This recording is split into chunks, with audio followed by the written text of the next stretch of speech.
지난 주간에 우리는 우리 교회에서 VBS를 여름 성리학교를 진행하게 되었습니다. 아이들이 한 31명 정도 이렇게 참여하여서 우리 스태프들과 함께 교사들과 함께 한 50여 명 이상 되는 성도님들이 영적 잔치를 가지는 시간이었습니다. 무엇보다도 감사한 건 우리 교회가 주축이 되어져서 이 지역의 교회들과 함께 연합해서 주님 나라 확장을 위해서 다음 세대를 이끌어갈 아이들을 양육하고 또 섬기고 했던 것에 참 너무나 감사를 드립니다. 우리 주변 환경이 좋다 보니까 아이들이 마음껏 뛰어다니고 그 다음에 온 들로 뛰어다니면서 또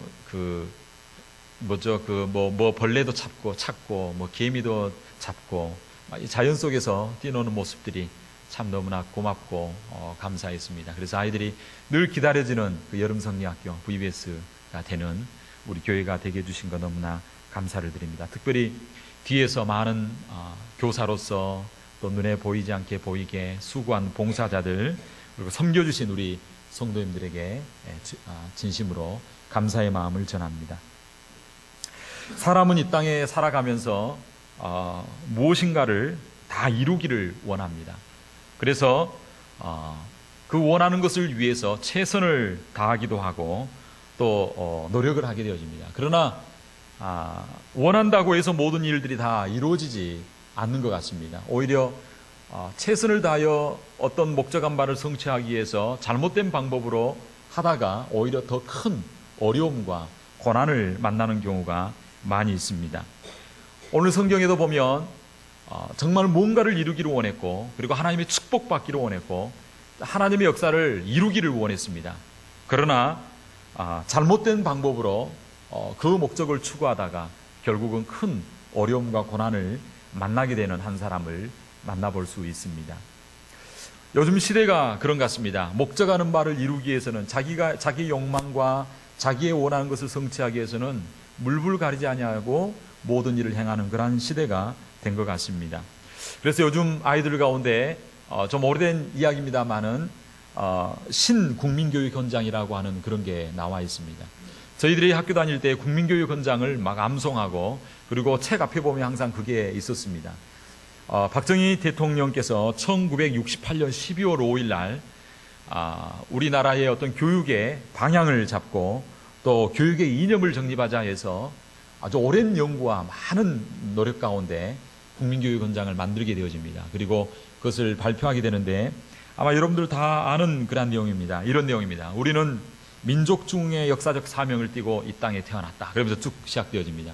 그래서 아주 제가 많이 어릴 때 외웠지만 다시 한번 살펴봐도 내용이 너무나 좋고 그 다음에 딱 그 삶의 방향과 목표 우리나라에 아주 적절한 그런 내용인 것 같습니다. 그런데 아이들은요 요즘 이걸 이렇게 개사를 해서 이렇게 기록을 하고 있습니다.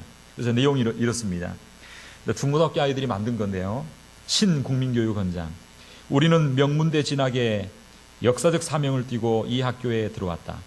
선배의 빛난 입시 성적을 오늘에 되살려 안으로는 이기주의 자세를 확립하고 밖으로는 친구를 타도에 이바지할 때다.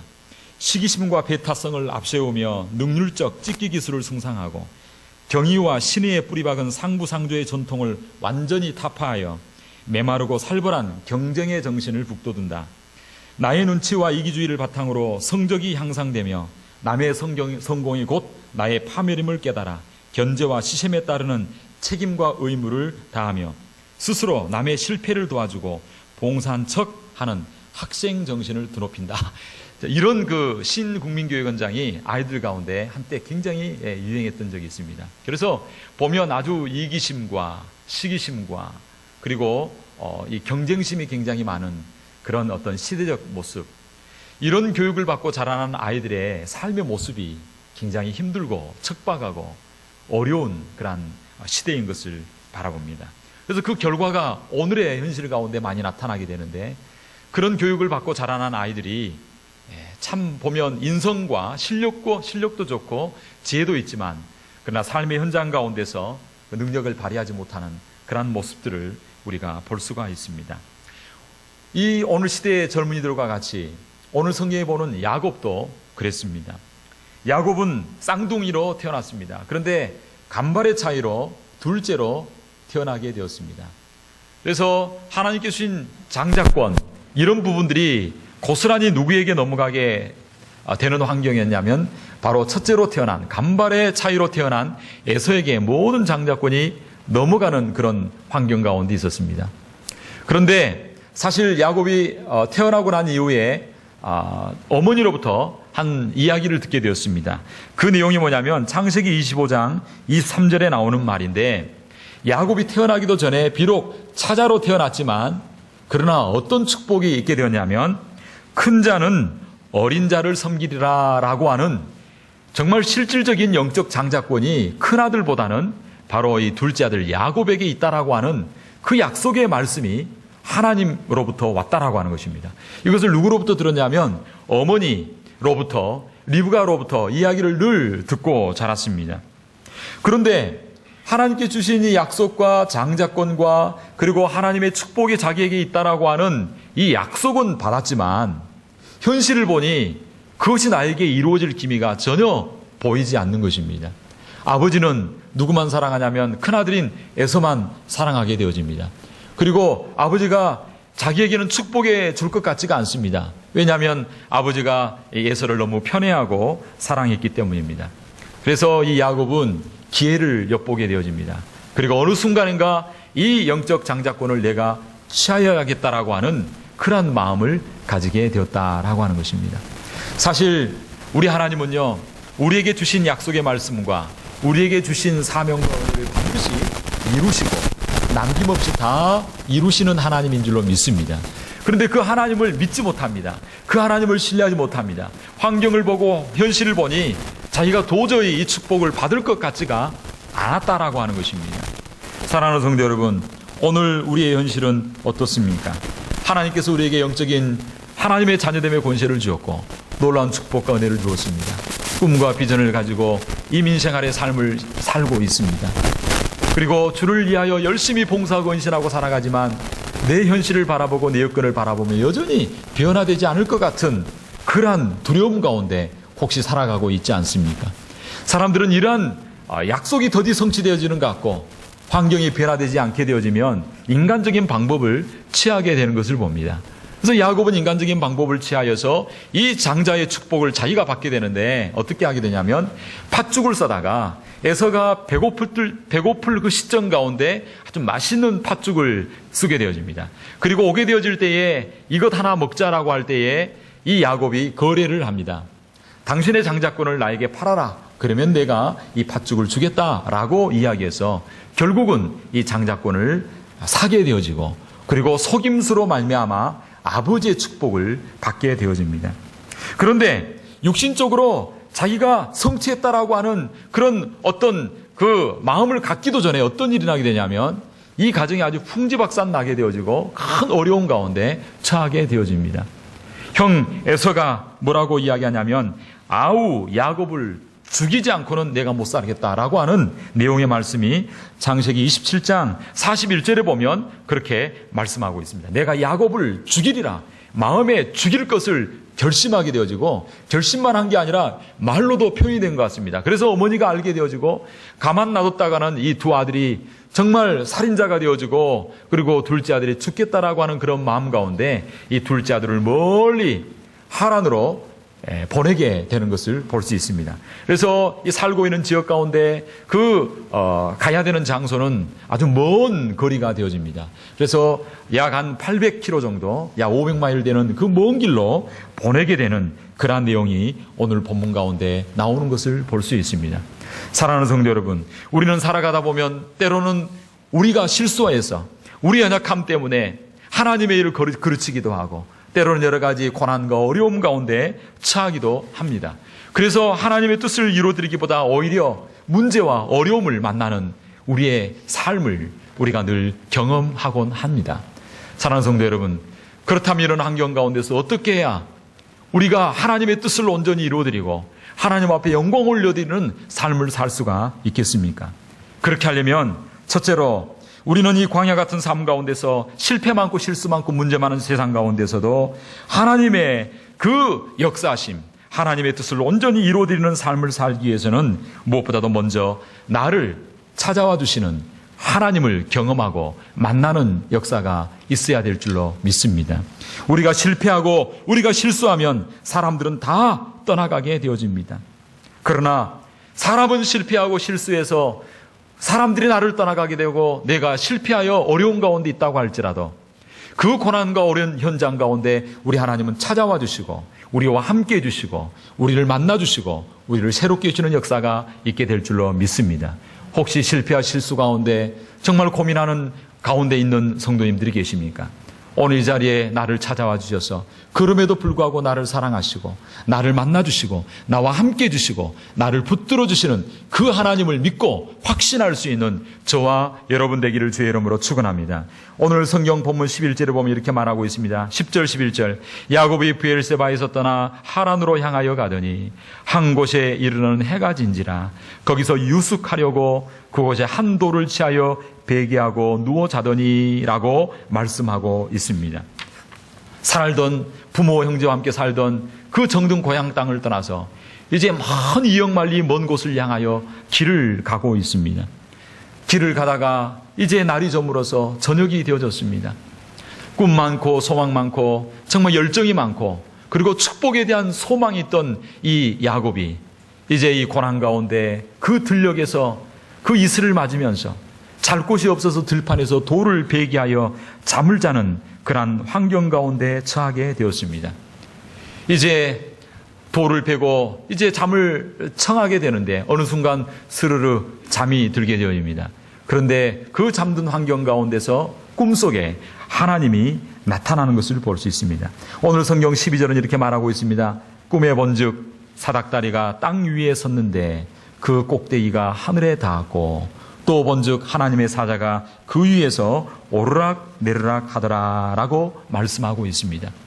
이 장소가 바로 루스라고 하는 장소인데 이곳에서 도망가는 그 처지 가운데서 정말 갈 바도 알지 못하고 희망도 없고 소망도 없고 그 함께했던 가족들도 다 떠나가고 외롭고 슬픈 그 들녘의 노숙의 자리에 꿈을 꾸게 되는데 거기에 무슨 꿈을 꾸게 되냐면 바로 하늘문이 열리고 사닥다리가 그곳 가운데 내려지게 되어지고 그 위에 천사가 오르락내리락 하는 그러한 꿈을 꾸게 되어집니다.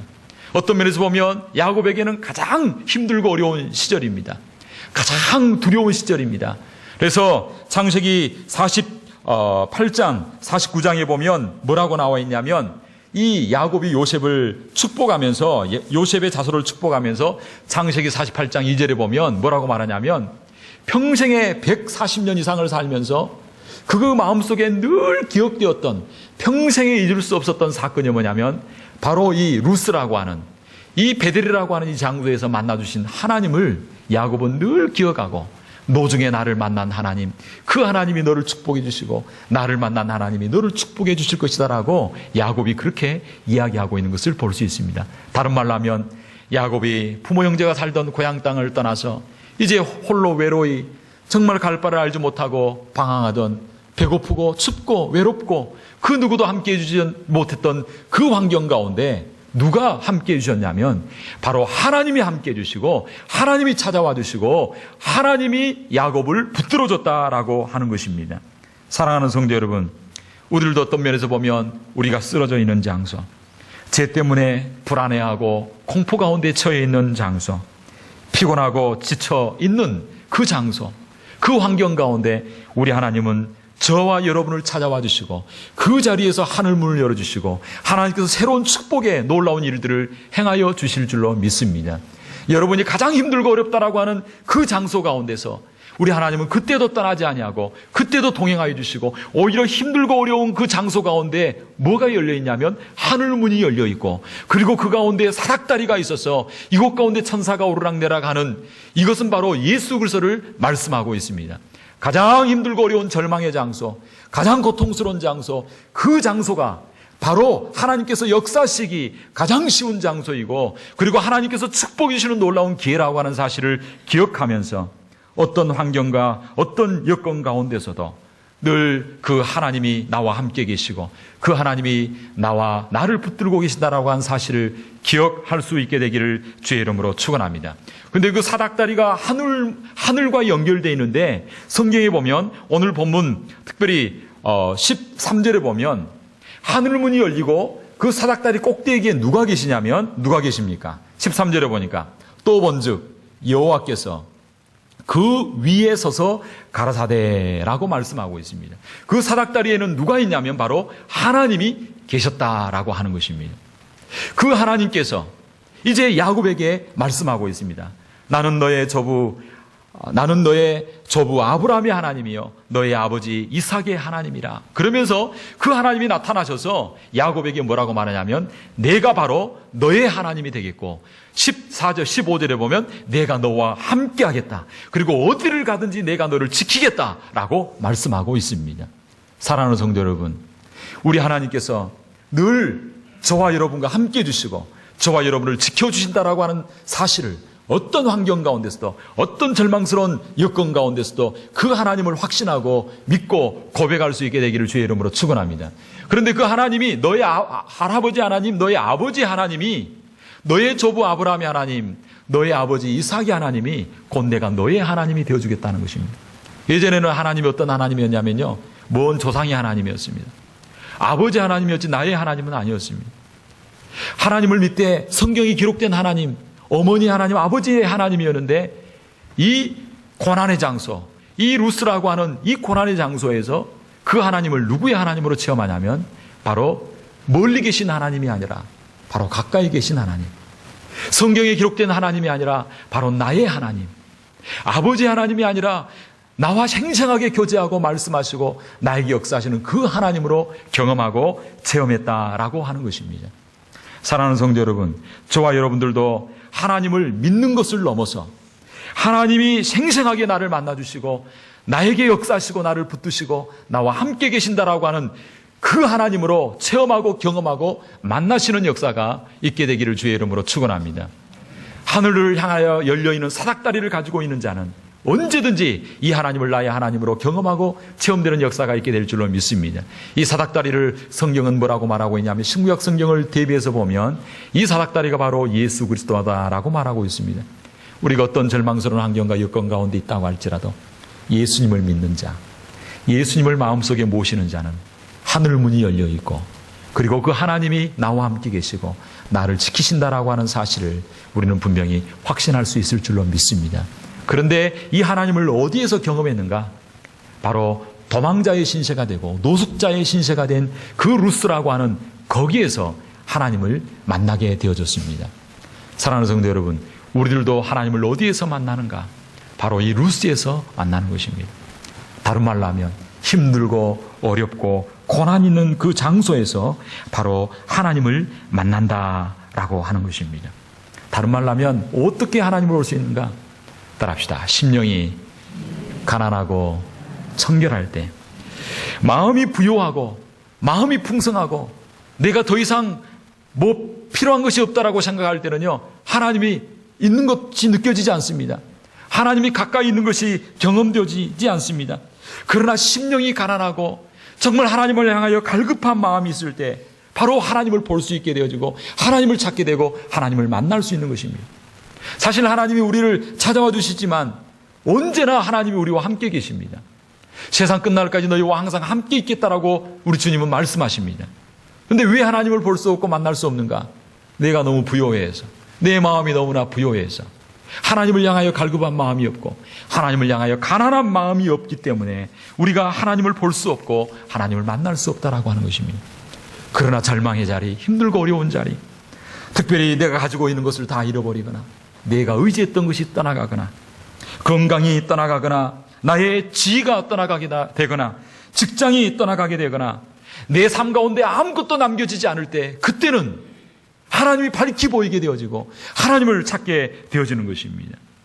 사랑하는 성도 여러분, 우리가 이렇게 외롭고 고통스러운 환경에서 하나님을 만난 것이 아니라 우리가 평안한 환경 가운데서도 늘 마음을 가난하게 가지심으로 이 하나님과 교제하고 그 하나님이 나의 하나님이 되어지는 놀라운 역사가 있게 되기를 주의 이름으로 축원합니다.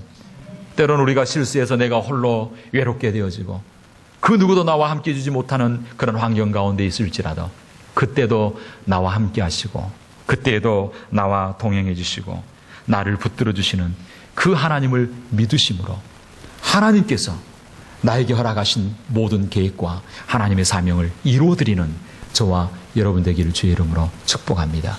그래서 비록 내가 실수하여 넘어졌을지라도 제 가운데 있을지라도 주님은 나를 절대로 버리지 아니하시고 더 사랑해 주시고 나를 찾아와 주셔서 나를 만나 주시기를 원하시는 그 주님을 꼭 확신하심으로 넘어진 자리에서 벌떡 일어나실 수 있는 저와 여러분 되기를 주의 이름으로 축복합니다.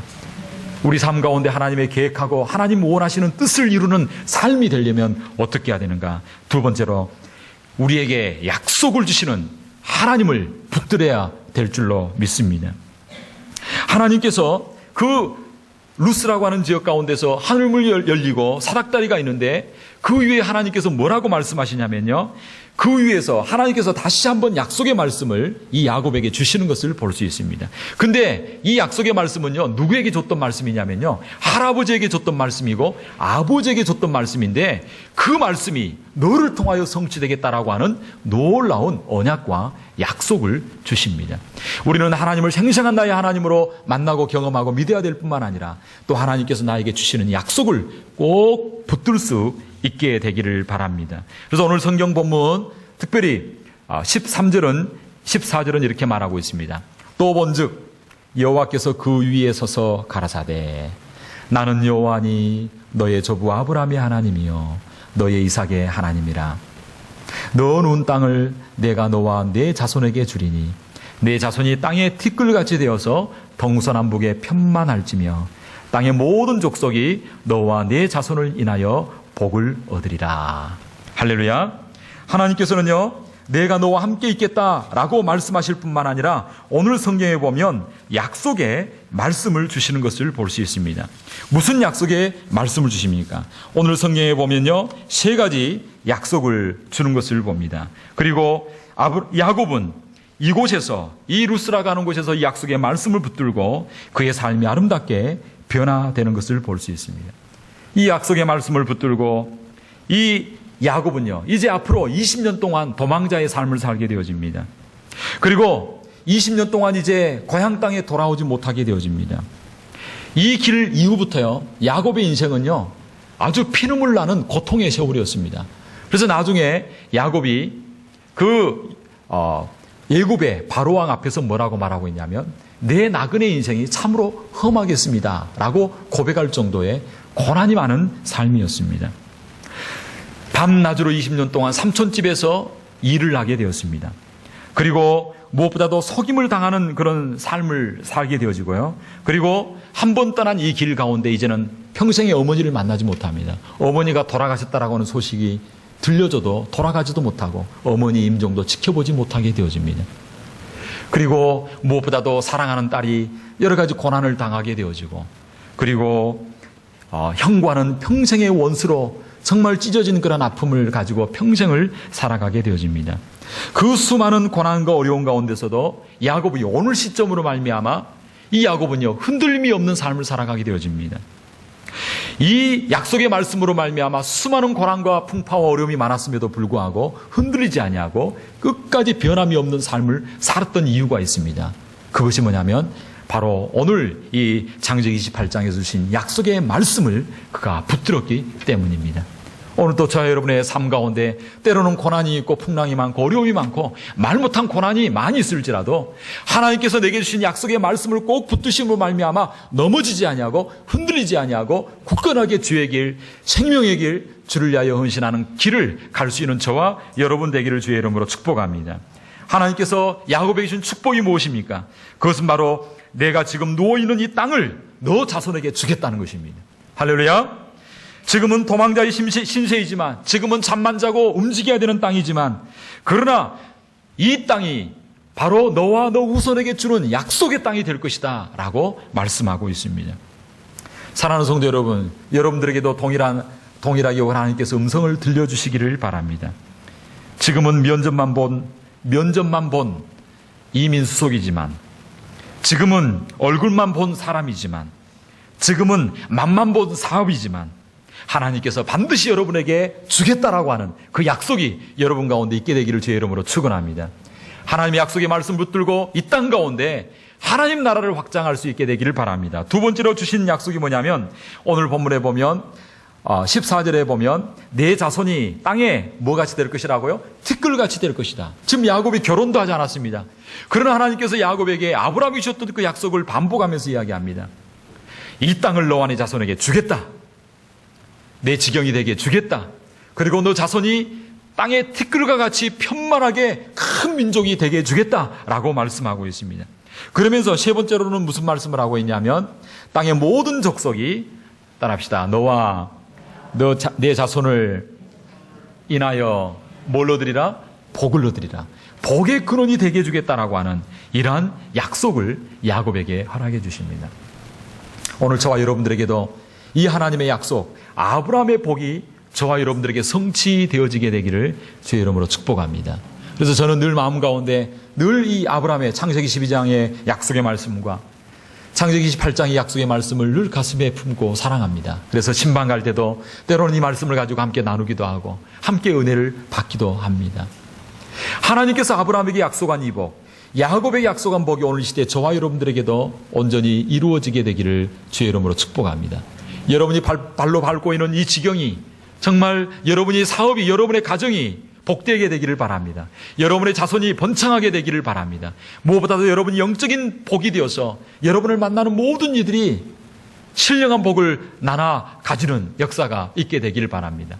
이 약속이 누구를 통하여 성취되냐면요, 바로 예수 그리스도를 통하여 성취되어집니다. 로마서 4장 13절에 보면 이렇게 말하고 있습니다. 아브라함이나 그 후손에게 세상의 후사가 되리라고 하는 언약은 율법으로 말미암은 것이 아니요 오직 믿음의 의로 말미암은 것이라. 이 약속이 결국은 예수님을 통하여 성취되는데 이 아브라함의 복이 이제 우리 것이 어떻게 되는가? 율법으로가 아니라 언약을 믿음으로 말미암아, 믿음으로 말미암아 아브라함의 복이 누구 것이 되냐면 바로 우리의 것이 되어졌다는 것입니다. 혈통적인 이스라엘이 아니라 믿음으로 말미암아 이것이 우리에게 이루어지게 되어지고 성취되어졌습니다. 그래서 특별히 신약 공동체에서도 이렇게 말하고 있습니다. 사도행전 3장 25절에 보면 너희는 선지자들의 자손이요 또 너희 하나님이 너희 조상으로 더불어 세우신 언약의 자손이라. 아브라함에게 이르시기를 땅 위의 모든 족속이 너의 씨를 인하여 복을 받으리라 하셨나니 라고 말씀하고 있습니다. 그러면서 베드로는 오직 너희는 택하신 족속이요 왕같은 제사장이요 그의 거룩한 나라라고 말씀하고 있습니다. 아브라함의 복이 믿음으로 말미암아 저와 여러분들이 누리는 복이 되어졌습니다. 하나님께서 허락하신 모든 복들이, 하나님의 약속들이 저와 여러분의 삶을 통하여 온전히 성취되어지고 이루어지게 되기를 주의 이름으로 축복합니다. 그래서 여러분이 가는 곳마다 어디에서든지 축복의 통로로서 선한 영향력을 끼치고 하나님 앞에 영광 올려드릴 수 있는 저와 여러분, 우리 교회가 되기를 소망합니다. 하나님의 계획과 뜻이 온전히 성취되는 삶을 살려면 하나님의 약속의 말씀을 꼭 붙들고 그 말씀이 성취되어지기를 늘 소망하고 기도할 수 있는 저와 여러분이 되기를 바랍니다. 마지막으로 하나님의 약속이 우리 삶 가운데 온전히 이루어지기 위해서는 어떻게 해야 되는가? 우리가 하나님의 축복의 은혜에 대하여 올바로 반응하고 올바로 응답하고 고백해야 될 줄로 믿습니다. 하나님께서 야곱에게 이러한 축복을 줬습니다. 이러한 놀라운 은혜를 줬습니다. 그때 야곱이 어떻게 하게 되어집니까? 오늘 성경에 보면 이렇게 말씀하고 있습니다. 16절에 야곱이 잠이 깨어 가로되 여호와께서 과연 여기 계시거늘 내가 알지 못하였도다. 이에 두려워하여 가로되 두렵도다. 이곳이여 다른 것이 아니라 이런 하나님의 전이요 하늘의 문이로다 라고 말씀하면서 18절에 보면 돌을 가져 기둥을 세우고 그 위에 기름을 붓고 그 다음에 하나님의 이름을 부르면서 예배를 드리는 것을 볼 수 있습니다. 하나님께서 우리에게 약속을 주시고 말씀해 주시고 만나 주실 때 우리는 어떻게 반응해야 되는가? 우리가 하나님 앞에 은혜롭게 반응해야 되는데 그것은 바로 예배로 하나님 앞에 나아가야 될 줄로 믿습니다. 그곳에 기름을 붓고 하나님의 이름을 부르고 하나님 앞에 예배를 드렸습니다. 지금 눈에는 아무것도 보이지 아니하고 아무것도 이루어지지 않은 것처럼 보입니다. 그러나 야곱은 하나님 주신 은혜, 그리고 놀라운 축복으로 말미암아 이제 이곳에서 하나님을 만나고 새로운 사람이 되어집니다. 그리고 루스라고 하는 장소는 방황하다라고 하는 장소인데 그 장소를 바꿔서 뭘로 만드냐면 베델이라고 이름을 만들어버립니다. 이것은 바로 하나님의 전이다라고 하는 것입니다. 그곳에서 하나님 앞에 예배를 드립니다. 예전은 도망자의 삶이었는데 이제는 순례자의 삶을 살아갑니다. 예전에는 헛된 영광과 목적을 위하여 살았는데 이제는 거룩한 목적을 가지고 변화된 삶을 살아가게 되어집니다. 그래서 그곳 가운데 예배의 제단을 쌓게 되어집니다. 예배라고 하는 것이 무엇일까요? 하나님께서 내게 주신 약속, 그 약속이 비록 지금은 이루어지지 않은 것처럼 보일지라도 반드시 이루어질 줄 믿고 감사드리는 것이 바로 예배인 줄로 믿습니다. 그러므로 하나님 앞에 믿음으로 예배를 드릴 때에, 하나님 앞에 나와 찬양하고 경배를 드릴 때에 비록 지금은 현실에 아무것도 아닌 것처럼 보일지라도 예배드리는 그 10년 가운데 하나님의 약속이 우리 삶 가운데 온전히 성취되어지는 역사가 있게 될 줄로 믿습니다. 그리고 예배를 드릴 뿐만 아니라 오늘 본문에 보면 이렇게 말씀하고 있습니다.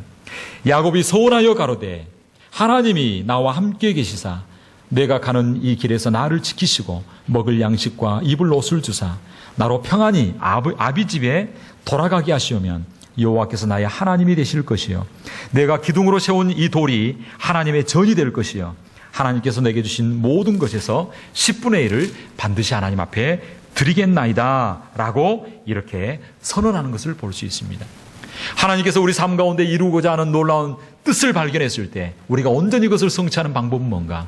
하나님 앞에 믿음으로 감사하며 성취될 것을 믿고 예배할 뿐만 아니라 하나님 앞에 서원하고 결단하고 헌신하고 외적인 결단으로까지 나아가게 될 때에 그 약속의 말씀이 온전히 나에게 이루어지는 역사가 있게 될 줄로 믿습니다. 사랑하는 성도 여러분, 우리는 그저 입술로만 고백하는 것이 아닙니다.